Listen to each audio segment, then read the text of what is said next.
ഒരുപാട് കാര്യങ്ങളിൽ നമ്മൾ വളരെ അതിവിദഗ്ധരാണ് അല്ലേ, ന്യൂ ജനറേഷൻ പ്രത്യേകിച്ച്. പക്ഷേ ഇതൊക്കെ വന്നപ്പോഴും സാങ്കേതിക വിദ്യകൾ അതിഗംഭീരമായിട്ട് വളർന്നപ്പോഴും നമ്മൾ ഭക്ഷണ സംസ്കാരത്തിനെ കുറിച്ച് കുറെ താഴോട്ട് പോയി. ഭക്ഷണം വെറും ബിസിനസ്സായി അല്ലേ, ബിസിനസ്സായി.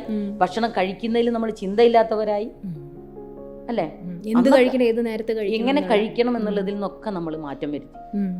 അത് കാരണം എന്തുണ്ടായി, ഒരു തലമുറ ആരോഗ്യമില്ലാത്ത ആളുകളായിട്ട് ജീവിക്കാൻ തുടങ്ങി.